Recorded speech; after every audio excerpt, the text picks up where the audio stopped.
It's scary to watch. Holy shit, it's like seeing a crack pipe in your Uber driver's passenger seat. The fuck is wrong with this guy? Yo, he is lunching, nigga. I watched Donald Trump in a press conference, and this motherfucker had all the media gathered, and this nigga literally asked the media to their face to stop finding shit out. I was like, yo, this motherfucker is bugging. And then, I'm not even making this up, his lips started sweating. His lips. Have you ever seen a motherfucker's lip sweat? What the fuck is wrong with this nigga's lips? It's like if you're on a plane, right? You ever been on a plane?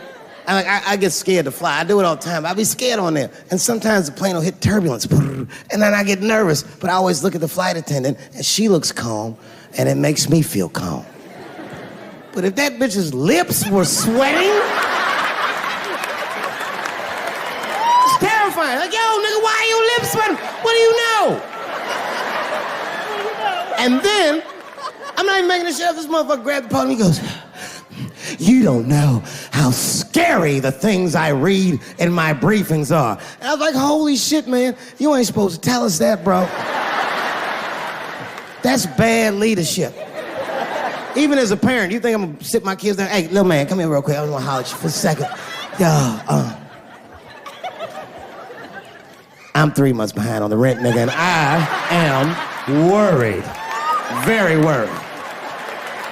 Go to school and have a productive day, nigga. I was just thinking out loud, getting some shit off my chest. I'm like, what the fuck are you doing, bro?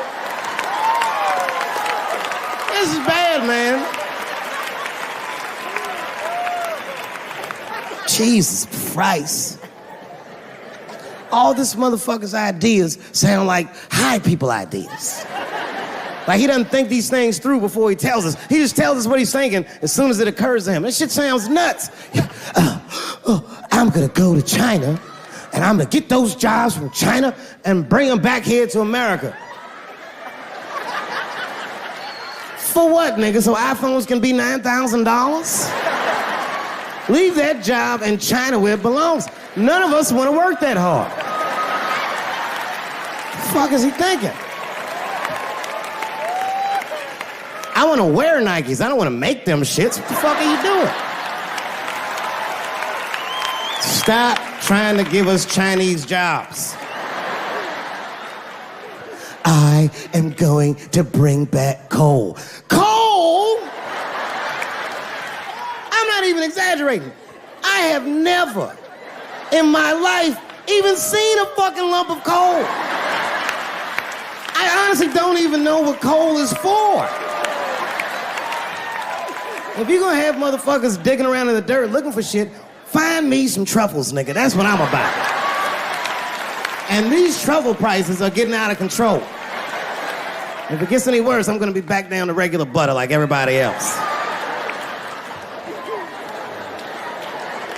Terrible, terrible job. This motherfucker hit North Korea with rap battle threats. Fire and fury, like, yo! Yo, what are you doing? It's fucking Korea, man. Kim Jong-un is a scary motherfucker. He might be as crazy as Trump. Some scary shit. And if you one of them naive motherfuckers that thinks that a war with Korea is gonna be easy, then you don't play Call of Duty at 3 a.m. like I do. Because that's when the Koreans play. Fucking 8-year-old Korean kid took out my whole goddamn platoon last night.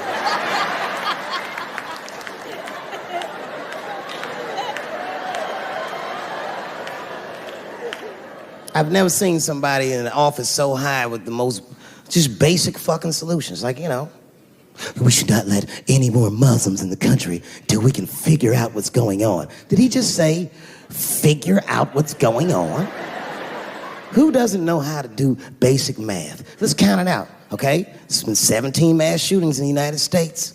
4 of them were done by Muslims. None of those 4 Muslims were from any of the 7 countries in your stupid-ass original band.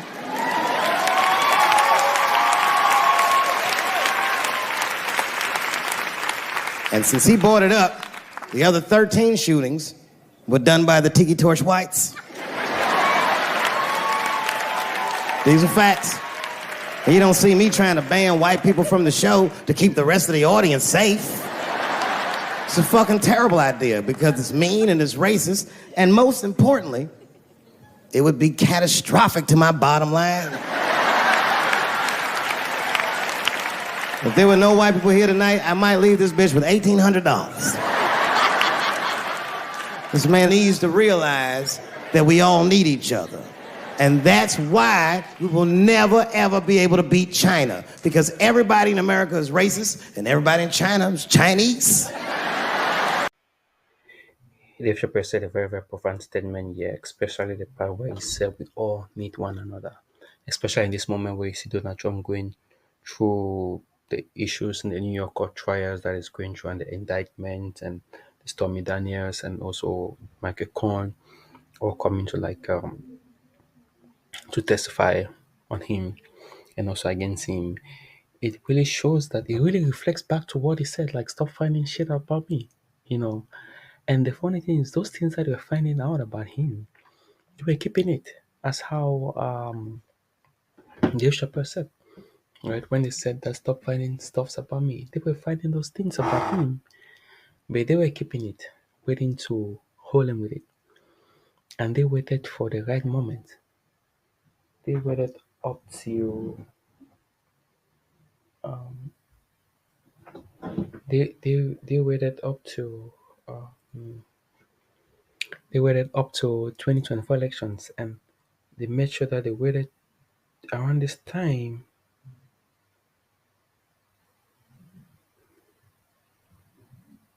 They made sure that they waited around this time where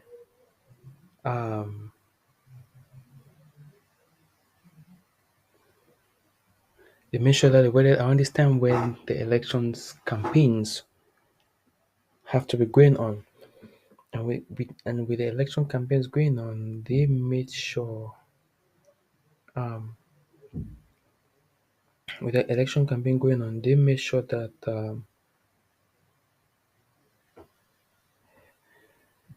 they will slow him down from running his campaigns and holding rallies, so as to slow him down, so as to give Biden a more upper hand in these 2024 elections. I come in this 2024 elections, and it's a game that they have planned to frustrate him. Though, if you look at it keenly, it's something that I've used to plan to frustrate him, and also frustrate his mission. But if he's the one that has been destined to be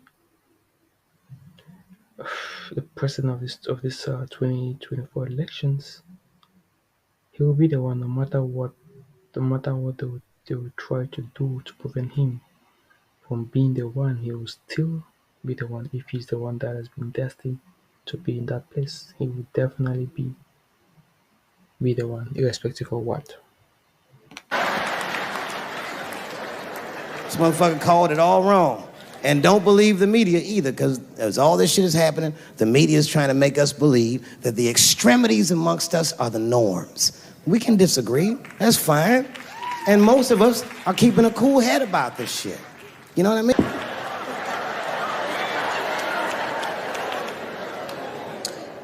Sometimes I think that the media is hard on Trump, because I'll see shit that they get on him about that doesn't seem bad to me. Like, a nigga got on Trump about not staying in the White House enough. Who gives a fuck? This motherfucker was rich. Used to shit in a gold toilet. It's true. I don't know if you've ever been to the White House. It looks like a very nice place to work, but I wouldn't want to live in that Scooby-Doo ass house either. That shit's terrifying looking.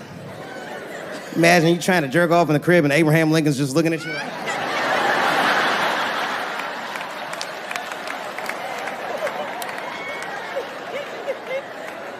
Shit, Bush didn't stay there either. He was rich too. He was like, fuck that, I'm going to my ranch in Texas. Obama was the first motherfucker to move into the White House like, This is a nice place. Look at this rug.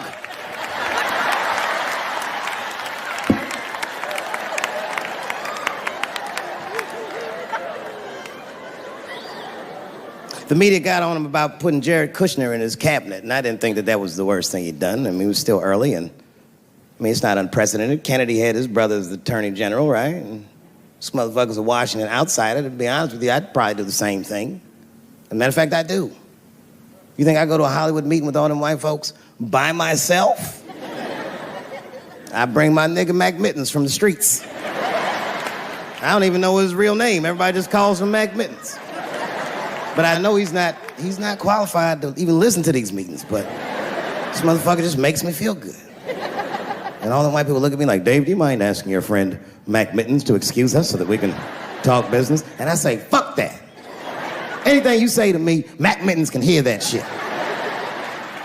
And he listened to the whole meeting. And when they done talking, I just look over at Mac Mittens, and if he gives me the signal, meow, meow, I'll sign the papers. It's a gut check. Or how about this one? Remember when it was the day after the election and the president of Taiwan called Donald Trump to congratulate him? And Donald Trump, of course, took the call and talked to the president of Taiwan. The problem with that was Taiwan doesn't have a president. The United States functions on what they call a one China policy, and Taiwan is a renegade province of said China.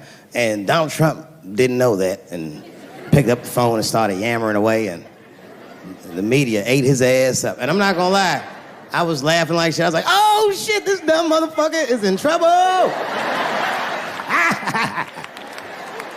And then that night I was in bed drifting off to sleep, and then I had to admit it to myself. I was like, I didn't know that shit either.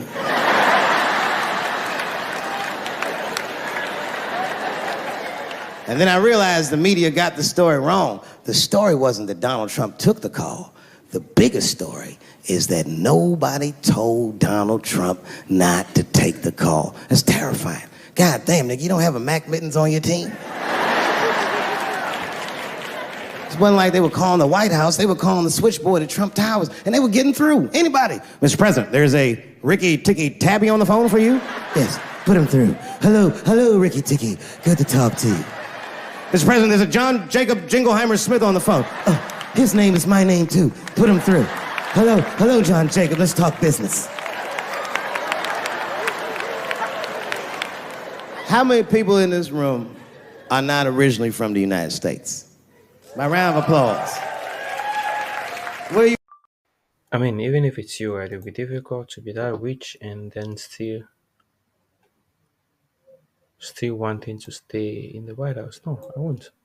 Trump is a super, super rich guy, and he had no reasons to stay in the White House. And that is why, since he was living out of the White House and some of the documents of the White House that he took to Mar-a-Lago, that was one thing why, you see, he started stirring up the allegations and stuff that he said he took confidential or classified documents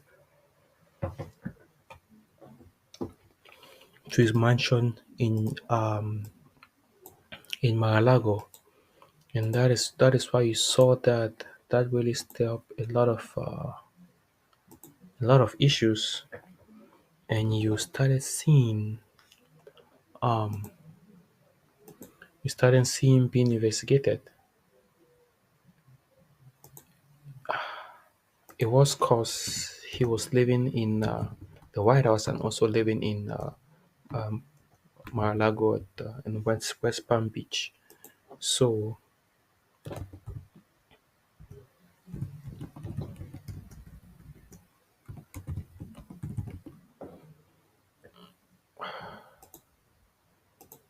with that, you see issues like that arising. So if you're called to be president of a nation, and one of the nice things that is one of the things that is really nice to do is to make sure that you live in that area, though. Make sure that you live in that area. Make sure that you live in that area that you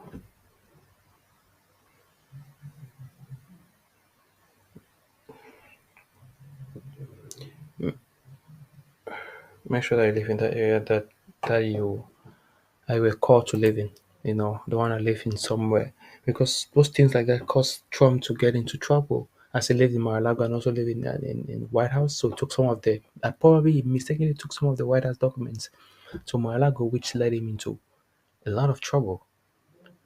And they're trying as much as possible so that he can win as president. So that's why I see he's getting into more trouble, and they are doing as much as possible to slow him down with all the stuff that he did in the 2016 elections throughout his presidency. They are using some of it to counteract him. But if he's if he's the one that has been chosen to be president of the state in this 2024 elections, he will be. But if he's not the one, he won't be.